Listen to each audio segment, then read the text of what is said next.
Welcome to the Mindset Mentor. Each episode is a journey into the minds of successful business leaders and trailblazers, offering you a treasure trove of mentorship and wisdom, where every story inspires action and every conversation ignites change. Now, here is your navigator through the intricate world of business acumen and entrepreneurial spirit, Victor Gonzalez.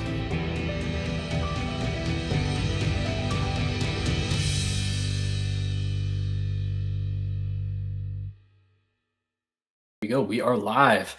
Welcome to another episode of the Mindset Mentor. And today we have Mike Kitko, the owner of Inner Wealth Global. Super excited to have you here, man. Thanks for hopping on. Hey, Victor, thanks for having me. It's just a blessing to be here and just to contribute a little bit in the world. Awesome, man. So give us a little background on yourself, a little introduction on you, who you are, what you're doing with Inner Wealth Global, and then we'll take it from there. Yeah. So, I'll give you the whole backstory. Former Marine, former Fortune 500 executive, recovered Fortune 500 executive, I should say. After I exited the United States Marine Corps in 1997, I jumped right into corporate positions, and Victor, I just started riding the ladder, right? So I was living that prototypical, just next promotion, and just, the paycheck, bigger paycheck, bigger, I just wanted my pocketbooks as big as they could get, and my bank account as big. And that was really the only freaking thought I gave to a job. It wasn't if I was a good fit or if it would let me up. It was like, is the payday bigger? And I started riding the ladder up. I was an executive leader in a couple of Fortune 500 companies. For corporate moves, we moved from Baltimore, my hometown of Baltimore, Maryland, out to Oregon, spent 10 years in Oregon in corporate positions. And then we moved to St. Louis, Missouri in 2013.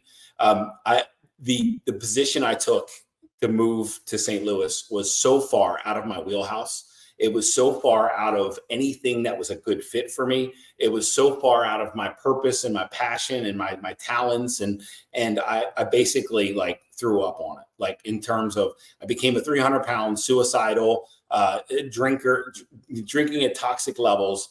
I was upside down. It was a big freaking payday with big bonuses and lots of money and lots of authority. But everything in my life and everything in my home had started to collapse and was collapsing. So in 2015, I got terminated from that position. I jumped right back into another executive level position. Same thing, another position that I had no responsibility being in. It was so far out of my wheelhouse. I lasted there and this is after a long, successful run in corporate. I jumped right back into the corporate game. I went up, I upended in that one as well. And on March 18th, 2016, I got fired for it was my last day in corporate. And I basically, after that, Victor, I hit the reset on my entire life. And I hit the reset on my health. I hit the reset on my career. I hit the reset on my marriage, filed for divorce to actually preserve my marriage and put it back together. We rebuilt our family. We rebuilt our home because my family, my daughters were raised in a physically, mentally, emotionally abusive household, because the only thing me and my wife ever cared about was money. That was the only drive we had in our whole lives. We literally, because we had a lot of money, we thought we had arrived, and we didn't. We were just miserable from the inside out. So I started, I hired a coach, and I started putting my life back together. And when I was in corporate, there's only two things I ever loved. I did a lot of things in corporate. I hated managing P&Ls. I hated recruiting. I hated terminating people. I hated performance management. I hated everything that came along with that, except for two things, and that's developing people and developing teams. I could do that at a world-class level. And I was very proud when I would grow somebody into a higher level leader, or I would grow somebody out of my business to go and do something that they loved. And when I hired my coach and I saw what he was doing, because I had never been coached before, when I saw what he was doing with me, and I was like, this is my passion. This is what I love. He's helping me become the greatest version of myself. And that's all. I wake up for that every day. And I decided to go all in on building a coaching business. In my first full year in business, I crushed any executive level pay that I had at any level in corporate. So that building a coaching business and coaching people and having success in the coaching space came very, very easily and naturally and effortlessly for me.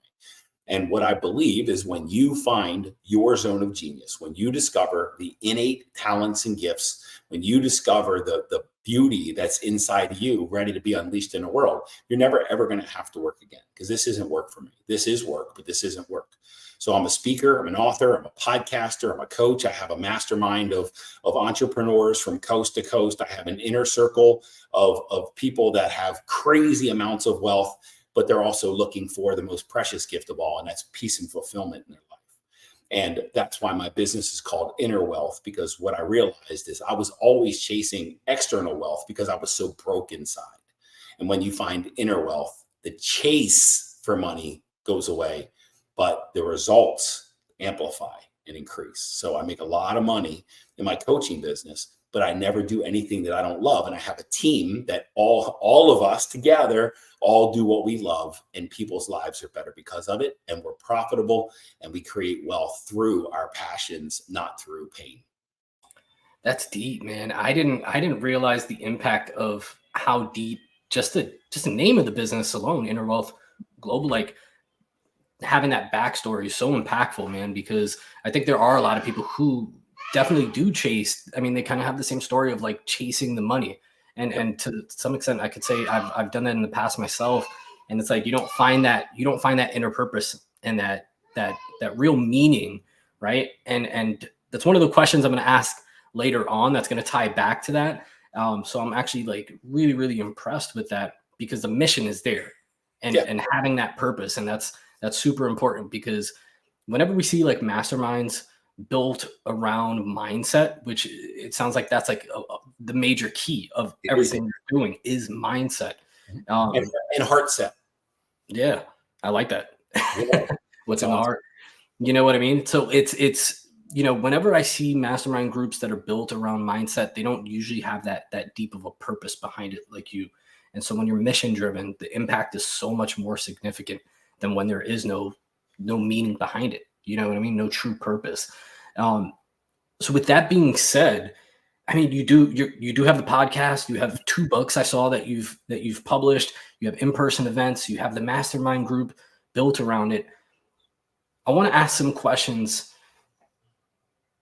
kind of pertaining to mindset, since that seems to be kind of the central theme of who you are, from what I'm hearing so far. And if that sounds inaccurate, let me know. No. But what are mindset and heartset and heart and heart?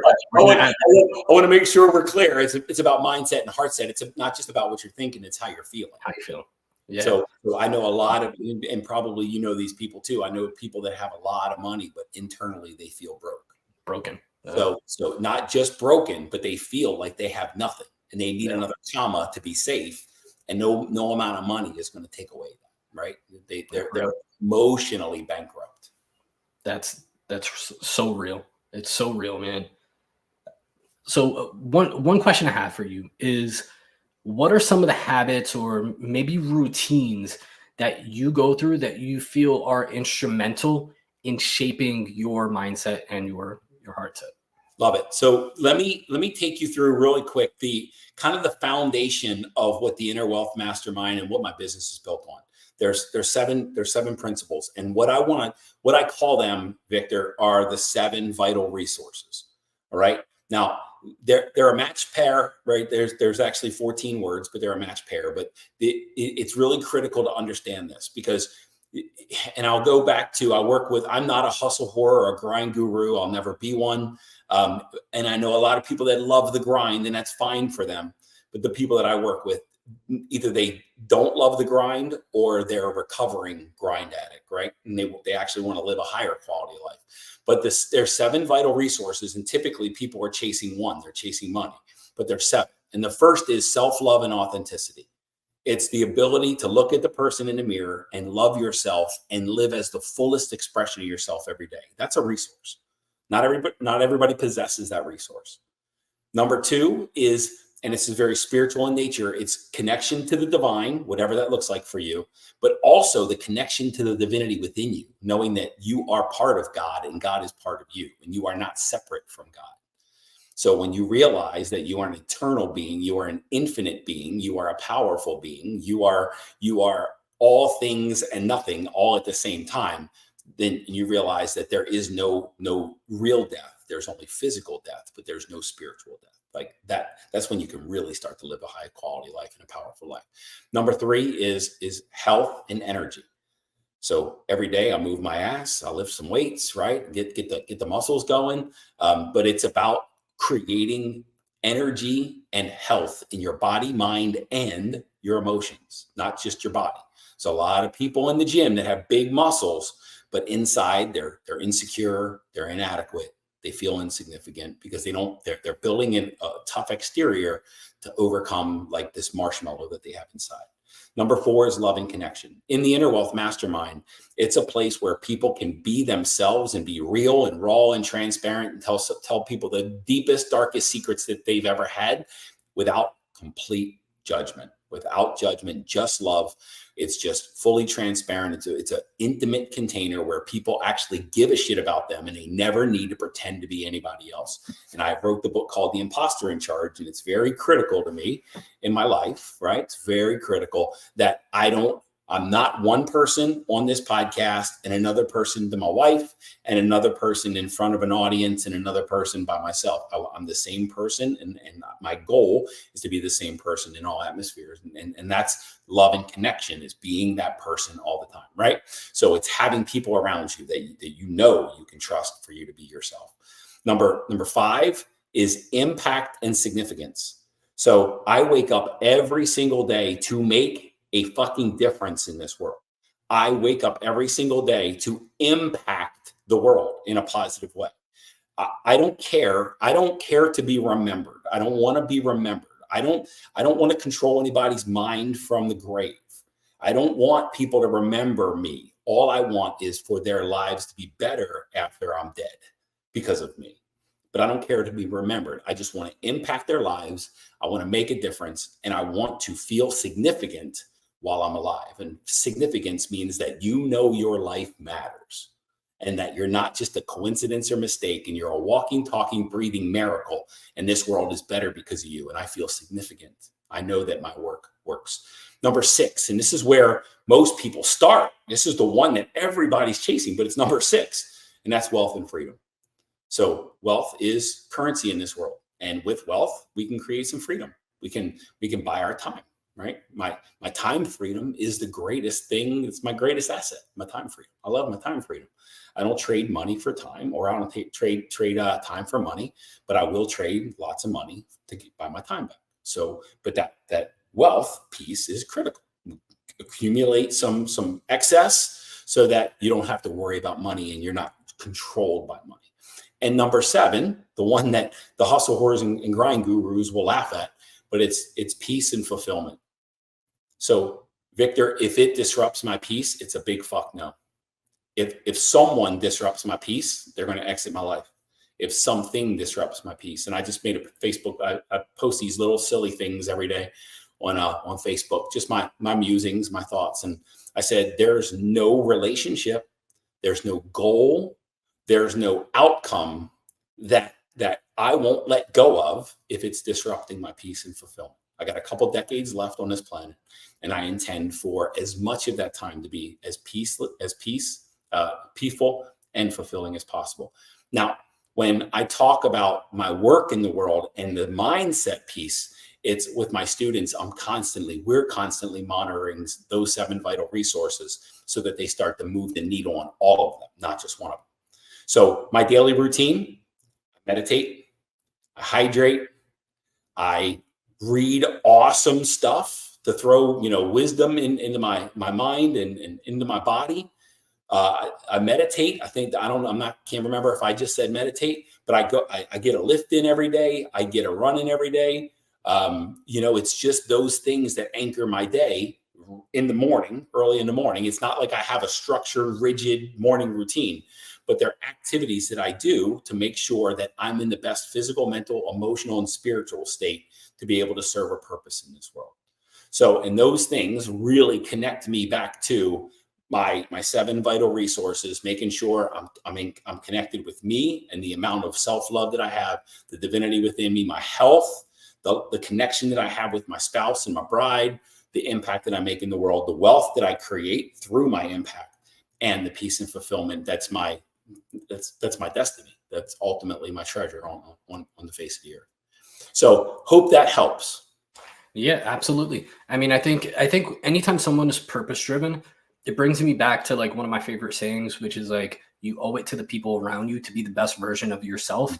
And so with those seven vital resources that you've just listed, I think it kind of aligns perfectly with you becoming the best version of yourself to help the people around you.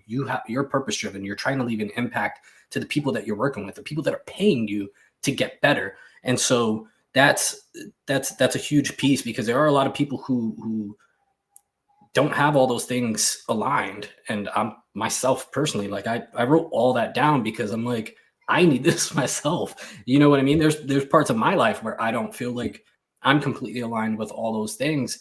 And I think that's really important. So, and I think if you, I'm going to take out 2 of those, and I hit the money. I love money. Like I've got money and I love it. I mean, money's awesome. I just, in this world, it seems like money is everything. And that's why so many people are emotionally bankrupt. But I'm going to call out 2 of them. I'm going to call out self-love and authenticity, and I'm going to call out wealth and freedom. All right. I've seen a lot of people, Victor, that are crazy wealthy, that hate themselves, so they're not enjoying their life. But I've never, ever once seen someone who loves themselves and who's the fullest expression of themselves and is broke or struggles with money. But I run into them every single day. People that have crazy 8 and 9 figure net worths can't stand themselves and can't look in the mirror and are chasing other things in the world. And the problem is they're at war with themselves in their mind and their body. And that's why self-love and authenticity is number 1. I say this all the time. It's a Chad Ochocinco or Terrell Owens, not Chad Ochocinco. It's a Terrell Owens quote. I love me some me. Yep. Like, and some people say, wow, aren't you full of yourself? And I'll say, who the fuck else should I be full of? Yeah. I can only be full of me. Like, if you don't like absolutely fall head over heels in love with yourself and the talents and the gifts and the treasure you are, the miracle you are, you're leaving a lot on the table. And those other 6 resources are going to be a lot harder for you than necessary. That makes perfect sense. Now, because of what you do for a living with helping other business owners and helping people really get connected with all these 7 vital resources, running a business it's stressful, and it can lead a lot of people into a lot of really tough times, whether financially, like mentally. Can you share a moment with us where maybe you felt like you were completely out of your depth, and then how did you navigate through it before you came up with these 7 vital resources that helped you dig out of it? Victor, that's a great question. It's super great. And this answer is gonna, it might not be, it might be a little bit of a surprise, and it might be met with some people who don't believe what I'm about to say. So I hit double 6-figure plus sales in 2017, crushed anything I ever did in corporate. And then I did probably the stupidest thing I've ever done in my life. I accelerated. I tried to speed up. Now, what I mean by that is those double 6-figure results that I had on the sales side in 2017, I didn't do a lot. That wasn't hard for me. I went out and I just talked to people, and I told people, I use this line. This is the exact line I started my coaching business with. They'd say, Mike, what do you do? And I'd say, executive leaders hire me to help them feel as powerful inside as they appear on the outside. That was all the marketing I had. No website, no business cards. I had no cute shirts. That's it. They said, Mike, what do you do? I wouldn't say I'm a coach. I wouldn't say I wasn't an author yet. I wasn't a podcaster. All I would say is executive leaders hire me to help them feel as powerful inside as they appear on the outside. And they'd say, tell me more about that. Why? And then I'd tell them my story, and they'd say, can you help me? And people started signing with me from it like quickly. And my business built from there. In 2017, I feel like I crushed it. It was just me with no overhead. in 2018, I was going to double down and I was going to go faster. And I actually took a step back in sales. And I got frustrated in 2018. So I accelerated some more and I took another step back in 2019. And then I got really frustrated and I accelerated some more into 2020. And my sales went down again. And I was like, well, fuck this. This is stupid. So I actually pulled back and then sales increased. So for me, what I found is the more I press, the less sales I create.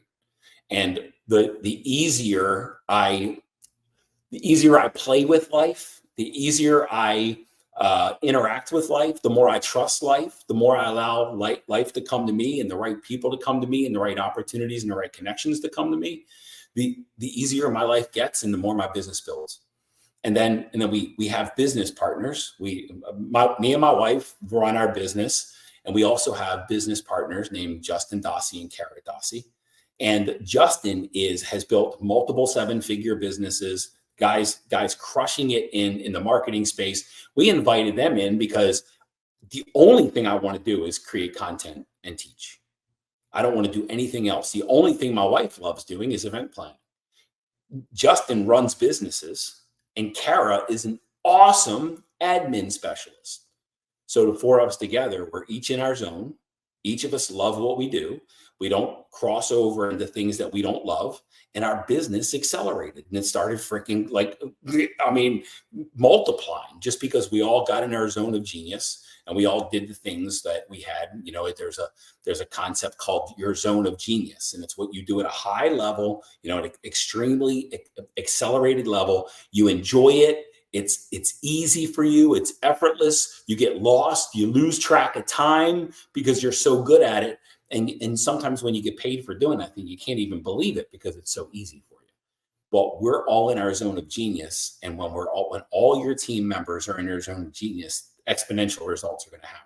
We launch workshops and people join our mastermind. And it's just like they want to be part of what we're building. We don't need to force them, convince them, manipulate them. They want to be part of our mission. They want to be part of us because they want those 7 vital resources. And they see the critical nature of how they probably left some things on the table.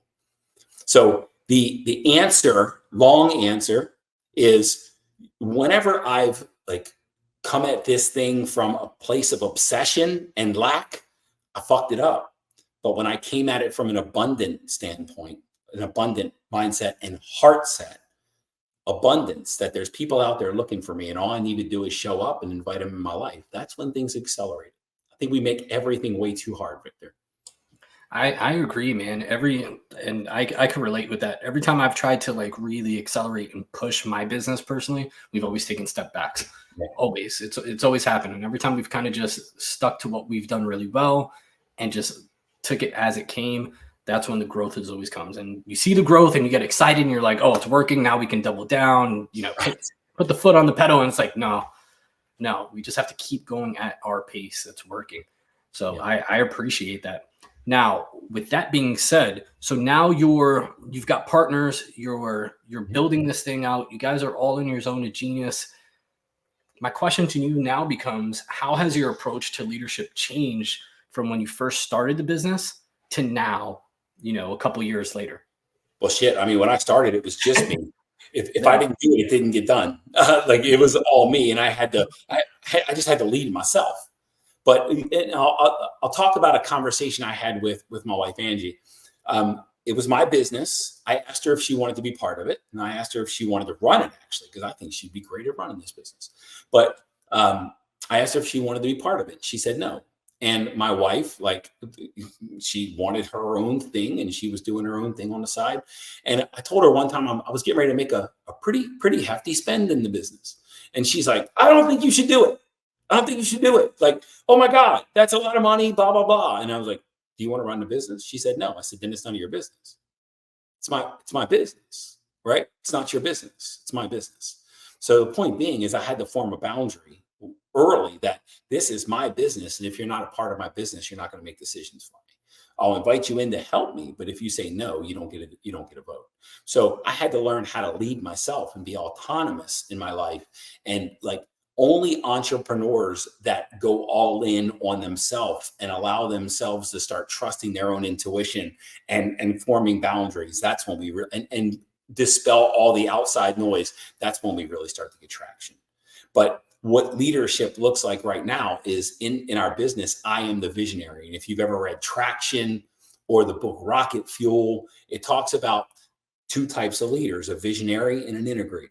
So the visionary can see the future clearly, can understand what the future looks like. The visionary is usually the teacher and the person that inspires everybody, but the visionary will bankrupt the business. The visionary will run the business into the ground, and it takes an integrator to make this thing work. And you get the visionary who sees where they're going. The integrator is the one who can get them there. So who does the tactical day-to-day tackling and blocking and daily execution to make sure that we're moving towards the vision. Well, I'm not an integrator. So, and I had to learn early on, Victor, that I am the visionary. I can see where we're going, and it's my job to paint a picture for my team, but it's their job to get us there, because they're all three awesome integrators. But the only thing I can do is get in their way. And I've done it often. And leadership for me looks like understanding when it's time to inspire them and when it's time to just take a step back and let them do their thing, because they're really good or they wouldn't be in this business. That's awesome, man. And that's so true, because a lot of people get the two confused of being an integrator and being a visionary, and they can't decipher what the difference is.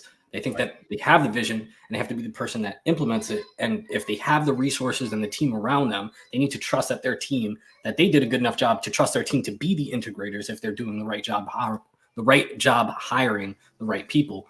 Yeah. So that's perfect. And Rocket Fuel is I have it sitting literally right across from me right now. So I need to open it up and read it. I've been reading some other books, but I definitely have that next on my list. So I love when people name drop books and recommendations on books, because I need a second bookshelf to fit all my books. Rocket in Traction, they talk about the visionary and integrator. Rocket Fuel is a part of that series that just dives deeper into the visionary and integrator. So it's basically just all about the visionary and integrator. Let me paint a picture about real quick. And this is going to sound like I think I'm fucking Tony Robbins or I've arrived or some shit. But this is the power of having the right team around you. When I'm on a stage, I'm unstoppable. Like one time I was at a speaking engagement, there were 250 people there. And after the session ended, this gal came up to me, this lady came up to me and said, I have never seen for an hour 250 people not touch their phone and not take their eyes off the speaker. And she said, I've never seen anything like it, because I'm engaging, I pace, I make eye contact, I'm intense, and people feel my passion and they love it. Now, when I have a workshop, when we go on our Inner Wealth Mastermind retreat, the only thing I do is teach, Victor. Like, my wife literally just says, pack your bag. Here's what we're taking. Here's the number of clothes we need, blah, blah, blah. There's suitcase. I pack my bag. I follow her onto the plane. I go to the Airbnb that she booked, where we get the rental car that she booked. I go to the Airbnb that she booked. And then when it's time for me to go, I walk into the conference room, and the conference room is already set up by Kara and Angie. And then when it's done, I exit stage right. My only job is to teach and coach and inspire and create content. That's the only things I'm good at in this world. And that's all I need to do to be successful. And that's the power of having the right team around you. They know, my team knows what I need to be successful. And it's my voice that makes the money in our business. So they understand that it's their job to put me in a place so that I can win, because when I win, we all win. But sometimes on this entrepreneurial journey, I remember the first time I hired somebody to help me and assist me. I felt like guilty and shameful that somebody was going to take burden off of me. Like, that felt weird. But now it's like, with the right people around you, they want to take the burden because they want you to be at your very, very best. That's so impactful, man. And I feel like that's like one of the most major keys, like in building a really successful business. How do you go about I know obviously you have your wife, which it helps, because that's like, she's there, she's ready to help. She works perfectly within your system that you guys have built within your business. She's an integrator, you're a visionary. What do you recommend for like people who are getting to that first stage of building their business and trying to find the right integrators? What are some of the keys that you maybe look for or would recommend someone looking for when they're ready to start building their teams and maybe they don't have that spouse who's a good integrator that aligns with them or a partner that they could bring in, but they're just trying to hire an employee who aligns right? How do they even figure out what that is? A lot of people don't have self-awareness. That's the Right. other part, right? Like a lot of people don't know what their weaknesses are, or they have too much ego to admit that they have a flaw or a weakness. Where do you even start in that situation? Well, they don't have a flaw. No one has flaws. You have strengths, and then you have non-strengths. So and you know, I'm not trying to minimize that, but and I was in 2016 when I was starting this thing. I read there's a book called The Big Leap by Gay Hendricks, and it's a game changing book, and it talks about the zone of genius. But the point is when I started reading that and he started talking about the zone of genius, I didn't think I had a zone of genius either. But when you ask the people around you what you're really, really good at, the people that you can trust that actually have your best interest, they'll start to tell you what your talents and what your strengths are. And I'll hold it up again. When I was in corporate, I built amazing teams that could accomplish any goal. But I thought after they were, I would build a team. I would inspire them. I would align them. I'd get them focused on a mission. They'd accomplish the mission. And I thought I was worthless because I wasn't doing the work. In corporate, my genius was building the team, not executing daily tactics. So again, the visionary within the business, but I didn't know what that was. So I didn't understand that if it's easy and it gets results, then it's your zone of genius. It's a talent. It's a strength. It's a gift. And oftentimes, Victor, and maybe this will connect and maybe this will relate in your life, but we think that things have to be hard to be valuable.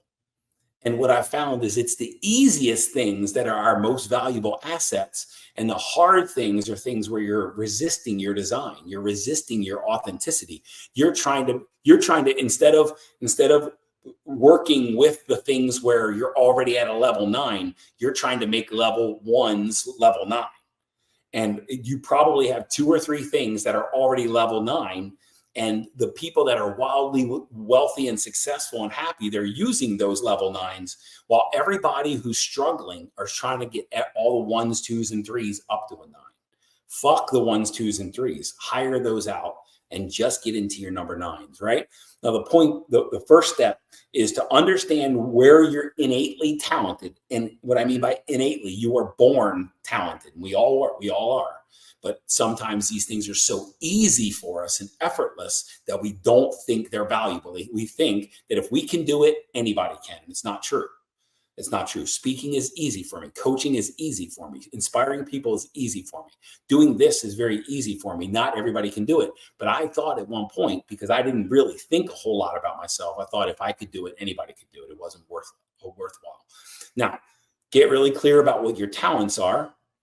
And then understand where your gaps are in your business, and look at your talents versus your gaps. And I was working with a guy one time to hire when I was hiring my very first employee, and he said, "Well, what do you need?" And I said, he said, "What's your weak point in your business?" And I said, "Leads. I need some leads." And he said, "Cool, let's go out and get you somebody with leads." And I said, "Yeah." And I was coming out from a corporate mindset. And I said, "Yeah, but let's think about who they're going to grow into. Let's get somebody who will give us leads, who can grow into an ops manager." And he basically said, "No, leads. You need leads. That's what you need. That's the problem in your business. So let's go hire you somebody to get you your leads. Don't worry about 10 years from now. There'll be different problems in 10 years. Go find somebody to get you leads now. And in 6 months, when you're flooded with leads, we're going to fire them and we're going to go get somebody to help you deliver." Now, he didn't really mean we're going to fire. He means solve the immediate problem and then solve the next problem and then solve the next problem. But I had a mindset that I was trying to grow this person into the person I was going to need 10 years from now. And as a startup entrepreneur, we just hire somebody to solve the immediate problem that we have right now. And when you solve that problem, it will create a different problem. Because that's what we do as entrepreneurs. We create bigger problems for ourselves.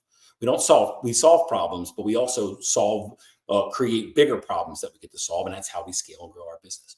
But you always look for, am I the one to solve that problem, or do I have to hire somebody to solve it? And like, just get somebody to solve that problem. Don't worry about the next step. We'll fix that one when it comes. And you just keep solving problem after problem. That's incredible advice, because I think a lot of people make that same mistake.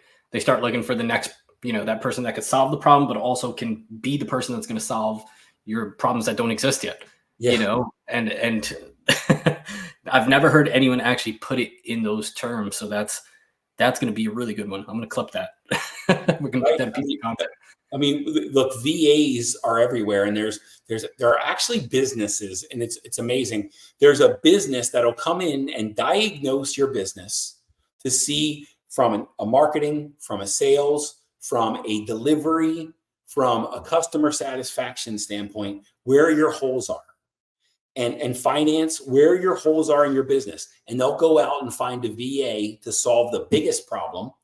Then they'll go out and find a VA to solve the next biggest problem. And as you solve these problems, your team is forming and they're building, but they're all virtual and they're all like really inexpensive. But they will help you diagnose that. These services are all over the place to have a hole and a gap in your and the solutions are not very expensive. To have a significant gap in your business where you're bleeding somewhere, it's unacceptable in today's age where help is everywhere. And you just have to look to see who can help you. The book, Who Not How, right? Have you ever heard of that one? I haven't heard of that book, but I'm definitely going to check it out. Exactly what it's about, right? When you have a problem, it's who, not how. Not how can I fix it? No, who can fix it for me? Yeah, that's 100%. That's like the next, that's when you start growing, when you're able to start filling those issues out. Now, my question is, for new business owners who may be, or even established business owners who may be having some self-doubt, maybe they hit that glass ceiling that they just can't break through, or they're having other issues that they just can't figure out, and they don't know about services like that could come in and kind of just analyze your business. What kind of internal dialogue do you see, or have you had when you've faced self-doubt? Got it. Yeah, great question, man. So I'm gonna go back to first of all, I'm a mass consumer of books. All right, so I'm gonna give you one I've already talked about, but I'm gonna give you two books, and I'm gonna give you the nugget that was present in both of these books that'll help you understand what's happening. In The Big Leap and another book called The Secrets of the Millionaire Mind by T. Harv Eker. Like The Big Leap by Gay Hendricks and The Secrets of the Millionaire Mind by T. Harv Eker. In both of these books, they talk about your thermostat, that you're calibrated, like your body and your mind are calibrated and wired for a certain level of wealth, success, happiness, love, freedom, stresslessness. You're calibrated for a certain level. Like Dr. Joe Dispenza also talks about this stuff a lot, right? Your body is literally wired right now for the circumstances that you have in your life. If you look at the level of your health, if you look at the level of your wealth, you look at the level of your impact in the world, your relationship with your spouse, the way you parent, you are literally wired to continue to do that until you die. So if you don't change, nothing changes. And both of these books talk about your thermostat. Most people are trying to force outcomes, and the goal is actually to go inside and rewire yourself to move your thermostat up, because when you move your thermostat up, your circumstances change too. Yeah. If you've ever heard of this, is all self-sabotage, right? Somebody has I was just on a call yesterday with an entrepreneur, and he said, yeah, the business is bringing in $10,000. I got $7,000 of expenses, so I'm taking $3,000, and I need around $5,000 in order to sustain my lifestyle. And I said, your last job, tell me how much you made. He said, well, when I was contracting, around $10K a month. And I said, how about like in your job, when you had a job? He said, yeah, somewhere around 3 to 5. I said, you're calibrated for 3 to 5 on the low end, and 10 when you have expenses. So eventually, even if you bring in 10, you're going to get down to 3 to 5.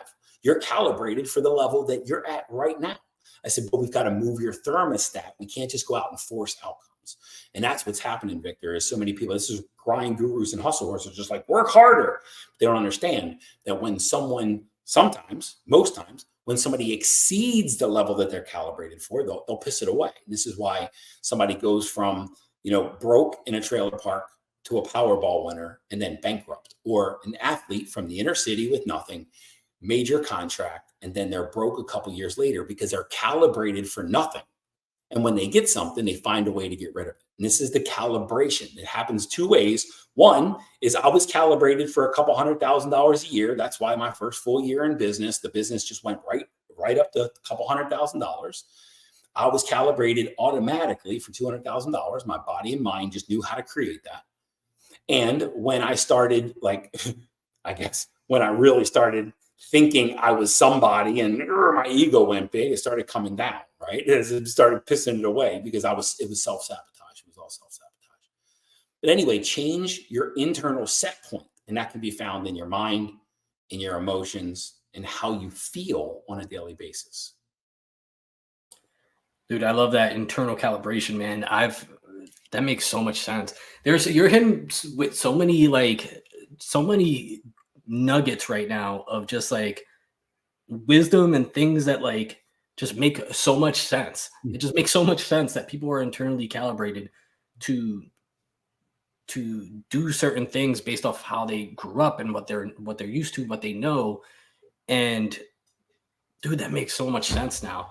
That makes so much sense. I can look back on my own life and be like, dude, I capped at this, and it's probably because I was calibrated for that. You hit your ceiling. You hit your ceiling. You couldn't even see it. In the big leap, Gay Hendricks calls it your upper limit.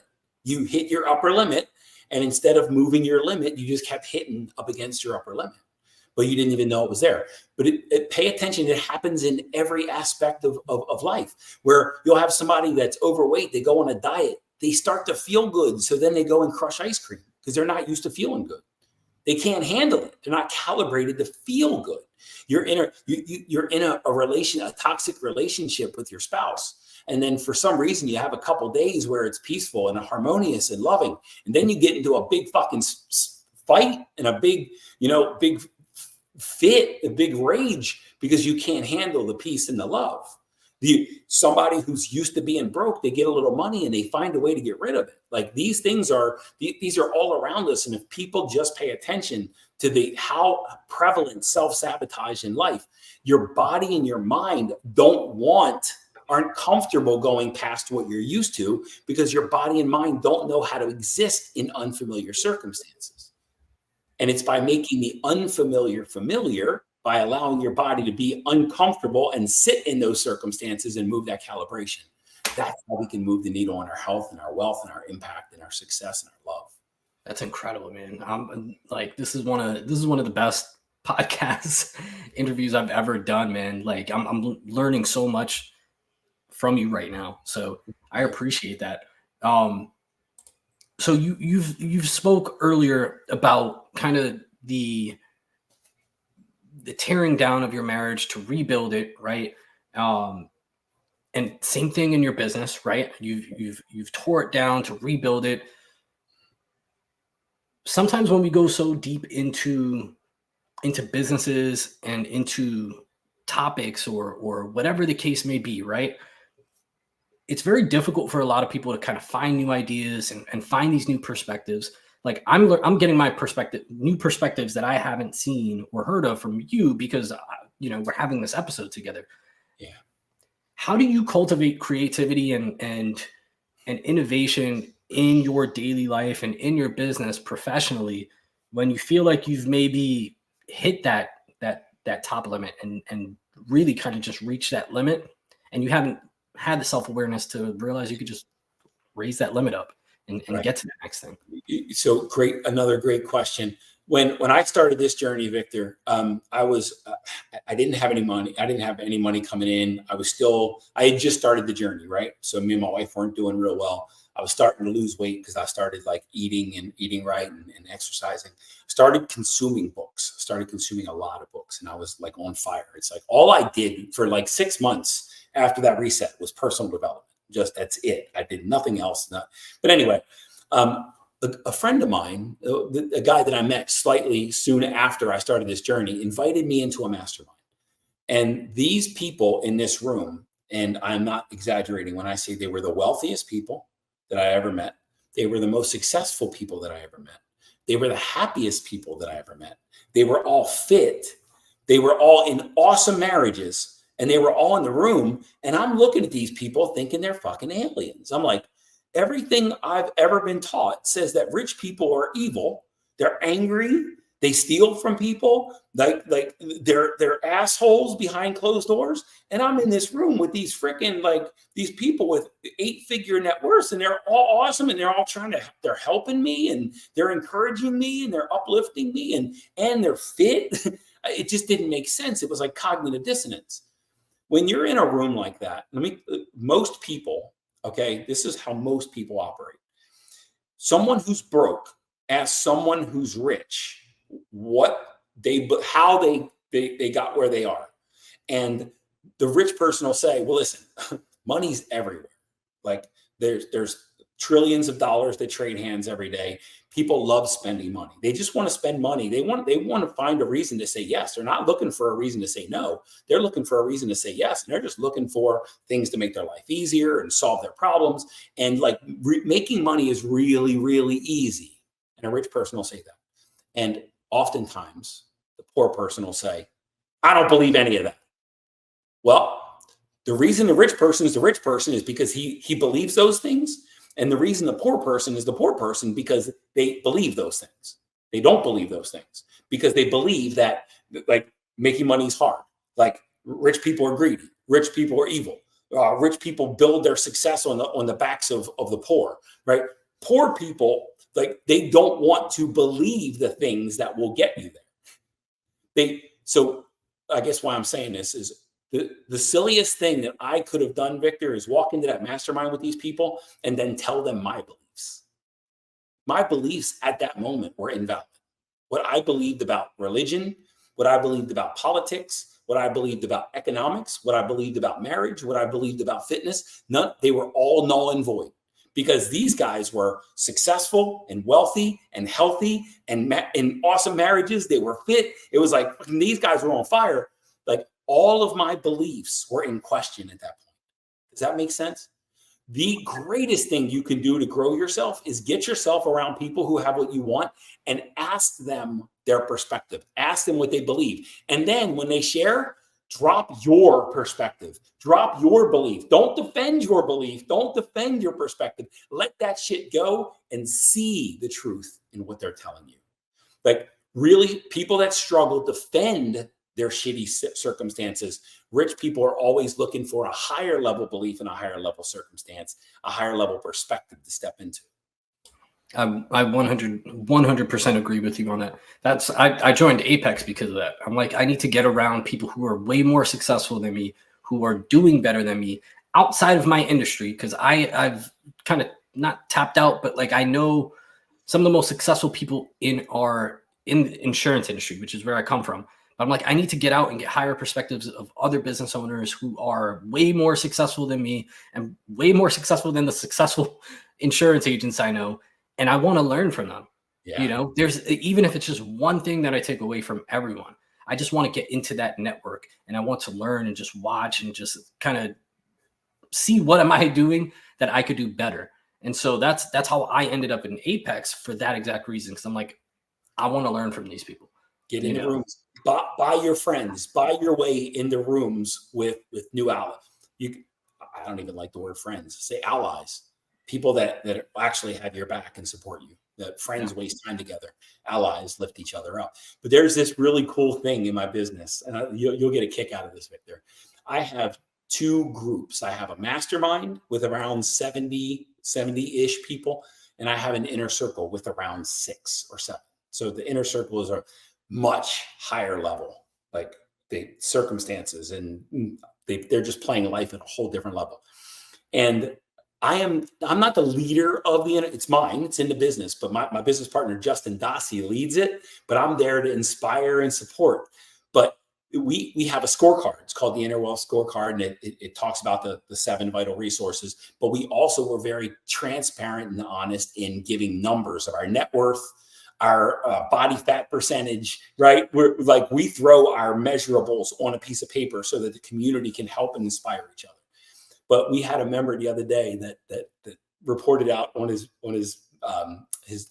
financial metrics. You're going to get a kick out of this. His passive annual income equals my fucking net worth. And I'm not hurting. And his passive annual income equals my net worth. These are the kind of people, when you get around those people, you cannot lose.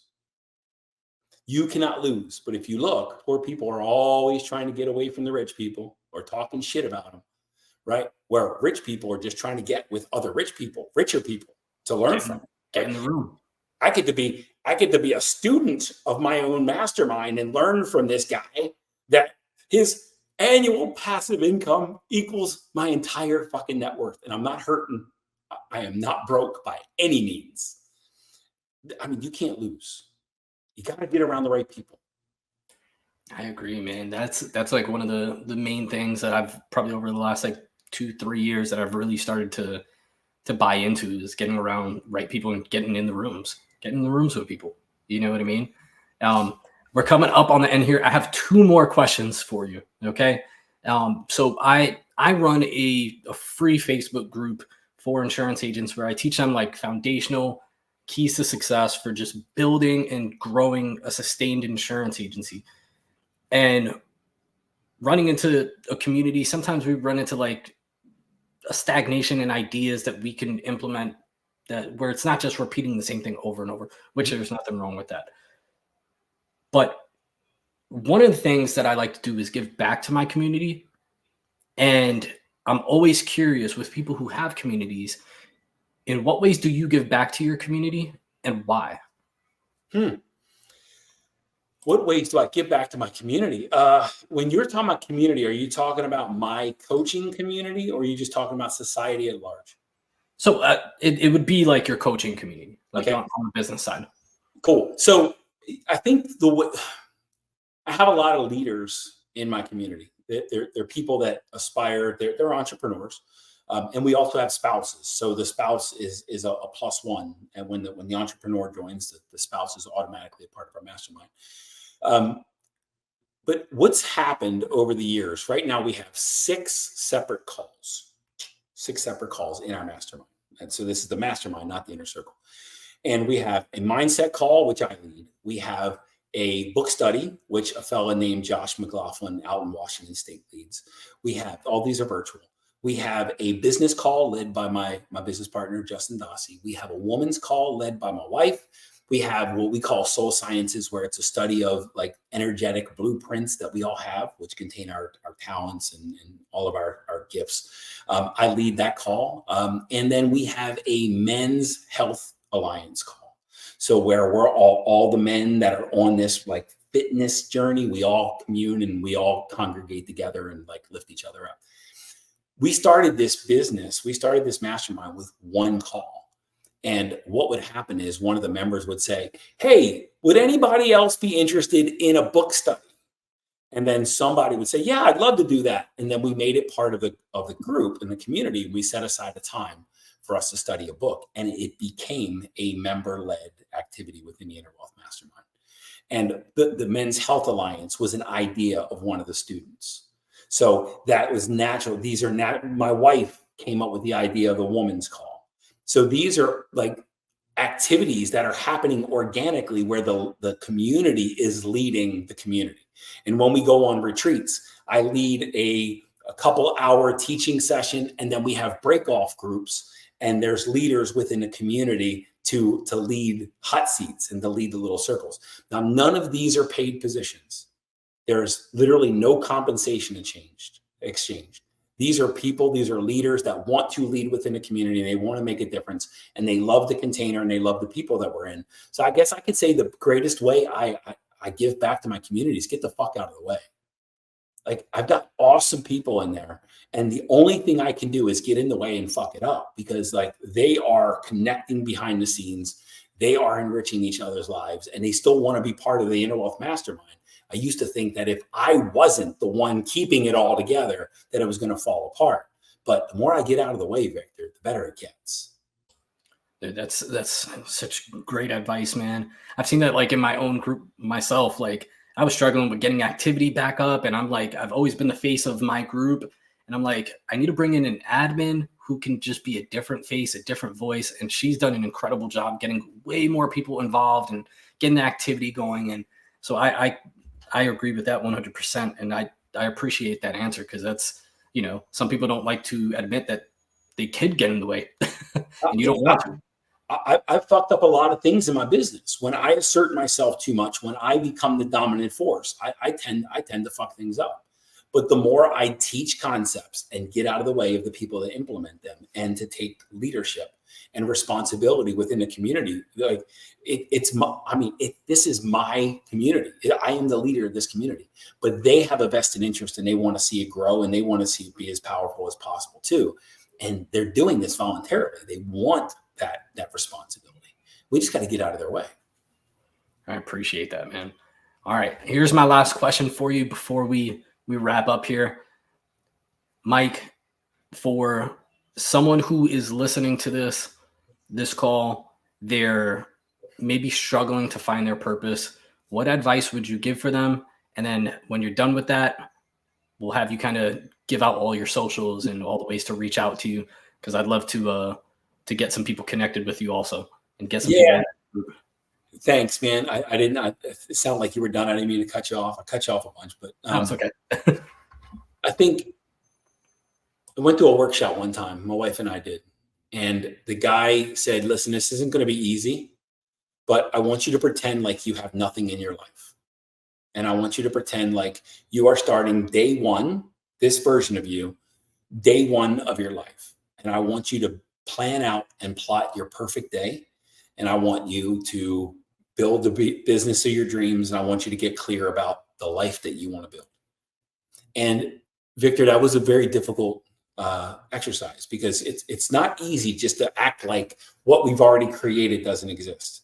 And this is when I was in transition, right? So we like to think, okay, how am I going to get from here to there? But this is like, don't pretend that there's no here. What does there look like? Like, what does it look like when you're in your living your perfect life and having your perfect day? And that wasn't a very easy exercise. It took a lot of work and a lot of time. I'm living the life now that I designed back then. So where there is no difference between work and business, and there's never a reason to stop doing my business and start doing my life. When we go to Mexico, or we go to the Bahamas, or we're going to Punta Cana for our anniversary, when we go to these places, we run our business from the balcony of our hotel room, from the wherever we are, right? So anyway, there's no stop and starting our business. So it was very difficult to really understand that. But here's what I'll say. There's something right now, you got to pretend that your life doesn't exist. That your current circumstances, your wife, your kid, your business, pretend it doesn't exist. First of all, ask yourself, if I had to do over again, would I do all these things? And if the answer is no, then get them out of your life now. But the point is wipe the slate clean, pretend it like you're dealing with a whiteboard, and say, what do I want to be like? What do I want? What mark do I want to leave on the world? How do I want to positively impact this world? After my last exhale, what mark do I want to leave behind in this world? Not how do I want to be remembered? What mark do I want to leave in the world? This isn't about you. After your last exhale, it's no longer about you. It's about the people you left behind. So when you take that last exhale, what is the way you want the world better because of you? And that is your purpose. That's your mission, right? And I've thought about this a billion times. It's like, I want that last exhale And I'm feeling like I'm getting really close to being able to do this. When I take that last exhale, I just want to have one last thought. Like, that was fucking awesome. And I don't worry about if I'm going to be remembered after I'm gone. That doesn't matter. But I want to be able to look back at all the lives that I've positively impacted over the decades that I was like, after I made that transition and I got into my purpose and I got on my path and I got into my mission. Like, I want to raise global consciousness. And all that is, my mission is to get people to understand that what's happening in here is more important than what's happening out here. And when you master what's happening in here, everything out here gets easier. I wake up every day to do that. And when I get to my last exhale, I just want to say that there's people with clearer minds and clearer bodies living healthier lives because of me. But you've got to find your own. Nobody can find it for you, but you've got to pretend like nothing you have exists right now and say, what do I want to do in this world to make a bigger difference? That's awesome, man. That's super, super impactful, and definitely, it's